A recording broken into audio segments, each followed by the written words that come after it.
Olá, prosseguindo no estudo do Livro dos Espíritos de Allan Kardec, na terceira parte deste livro, As Leis Morais, neste vídeo damos início ao estudo do capítulo 4 das Leis Morais, Lei de Reprodução. São dois subtítulos que vamos examinar neste vídeo. População do globo, com duas perguntas. Sucessão e aperfeiçoamento das raças, com duas perguntas neste vídeo e 3 perguntas no próximo vídeo. População do globo. É lei da natureza a reprodução dos seres vivos? Resposta: evidentemente. Sem a reprodução, o mundo corporal pereceria. A vida aqui na matéria, ela é um meio que a espiritualidade superior programa e organiza para que os espíritos que aqui venham a reencarnar obtenham aqui oportunidade de progresso intelectual e moral. Essas duas vertentes da natureza humana nos conduzem ao desenvolvimento espiritual. Esta é a finalidade. Então, há necessidade da reprodução para que este processo de aprendizagem pela reencarnação na matéria continue, dando oportunidades a milhões e milhões de espíritos que nesta fase evolutiva precisam de reencarnar.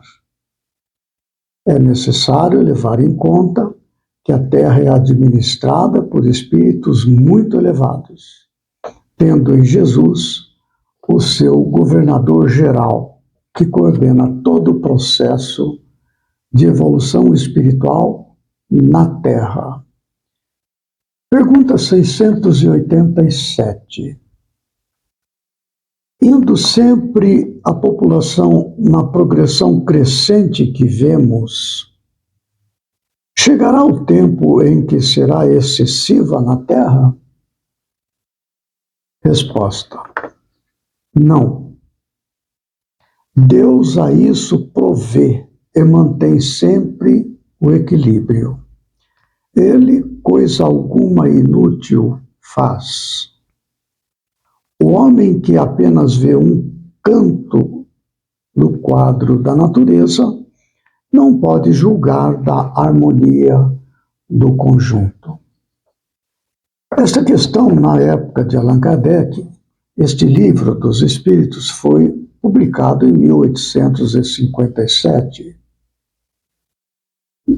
No ano 1800, um pouco mais, a Terra constava de 1 bilhão de habitantes, aproximadamente.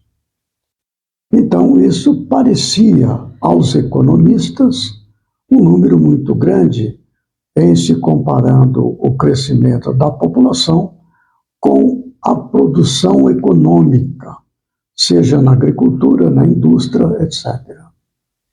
Houve um economista inglês, matemático, estatístico, ele fez uma análise na época em que ele dizia que a população crescia em progressão geométrica e a produção crescia em progressão aritmética.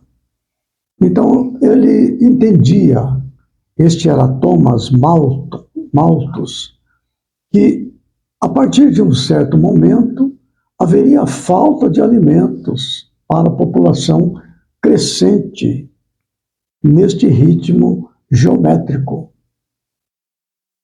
Allan Kardec, ele vivia sob a influência desta opinião que foi muito respeitada na época no ambiente científico. Então levava a esta preocupação.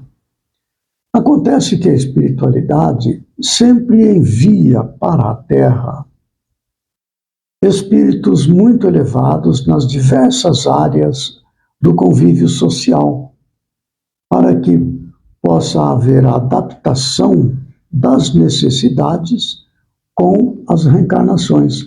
O importante é que haja oportunidades de reencarnação por números cada vez maiores de espíritos num determinado planeta, para que o aproveitamento seja muito grande.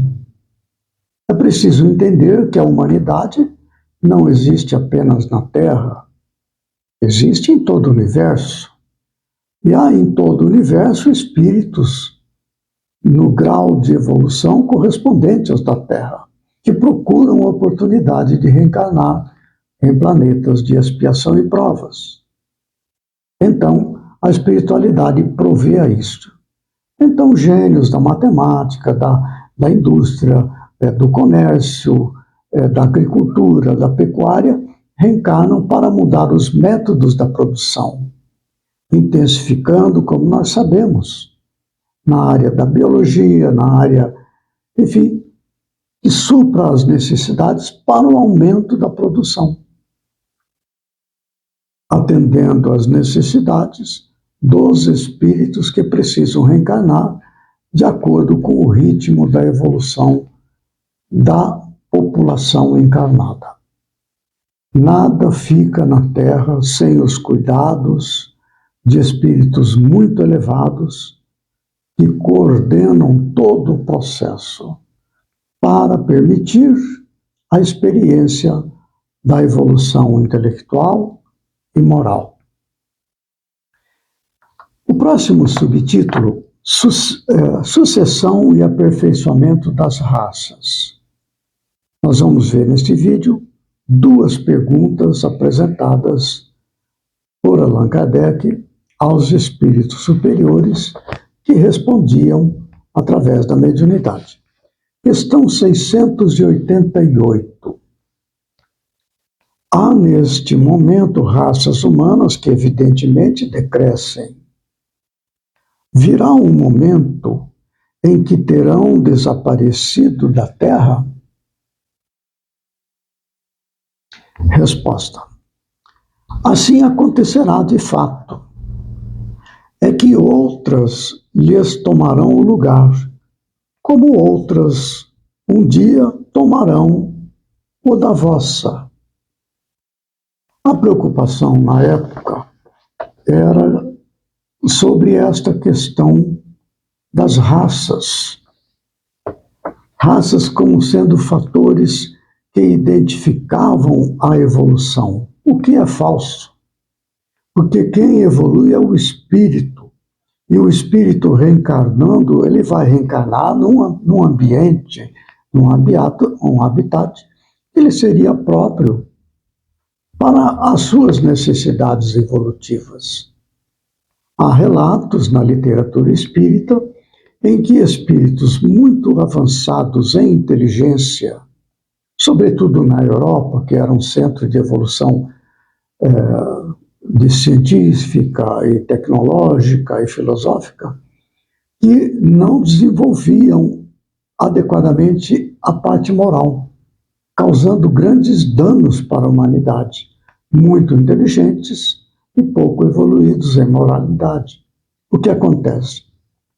Para desenvolver a parte moral, a humildade, superando o orgulho, acabaram por reencarnar nas raças da África, na época, mais humildes, sem os recursos tecnológicos, científicos da Europa, e então foram trazidos para o Brasil, como exemplo, para o Brasil, América do Norte e outros lugares, como escravos, para que nesta condição estes espíritos muito evoluídos intelectualmente pudessem desenvolver a humildade, superando o orgulho, que era uma barreira para a evolução moral.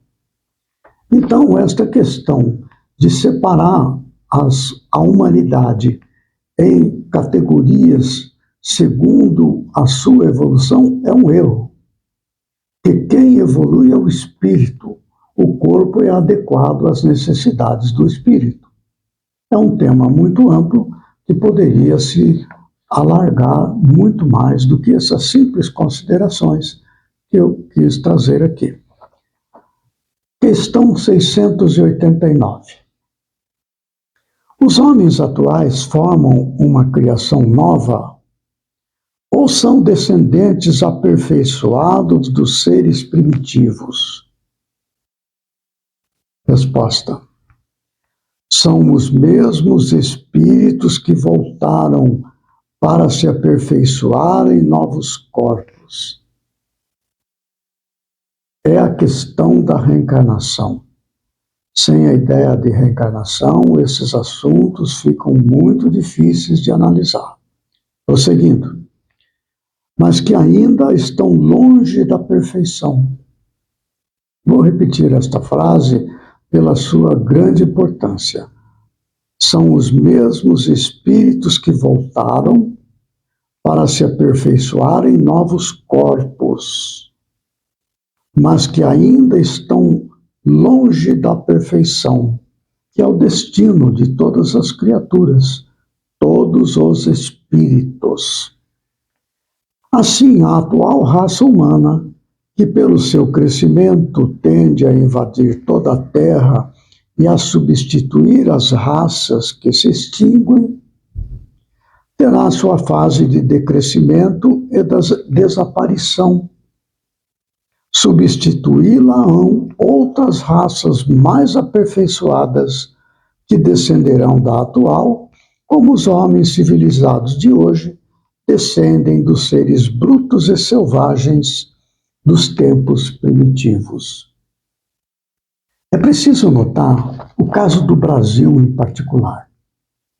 No livro Brasil, Coração do Mundo, Pátria do Evangelho, da psicografia de Chico Xavier, do espírito Humberto de Campos, ele conta que Jesus programou para a população do Brasil uma miscigenação de diferentes raças.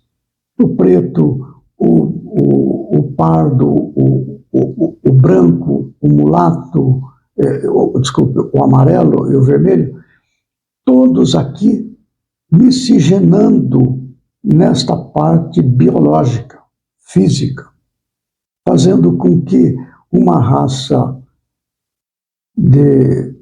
fisicamente superior aqui fosse desenvolvida e também pelo convívio das diferentes raças houvesse assim um desenvolvimento da fraternidade e da solidariedade que caracteriza o povo brasileiro. Isso é muito interessante de se examinar. É preciso dizer que o termo raça era um termo que, na época, tinha uma conotação. Hoje, há uma definição mais clara para isso aqui. Há uma pequena diferença entre raça e etnia. Etnia leva em conta a cultura, a língua, etc., que raça mais dedicada à parte de identificação física, a cor, etc. Não é? Enfim, é um tema fascinante. E nós prosseguiremos neste mesmo assunto, sucessão e aperfeiçoamento das raças, deste capítulo 4, Lei de Reprodução, no próximo vídeo, se Deus quiser.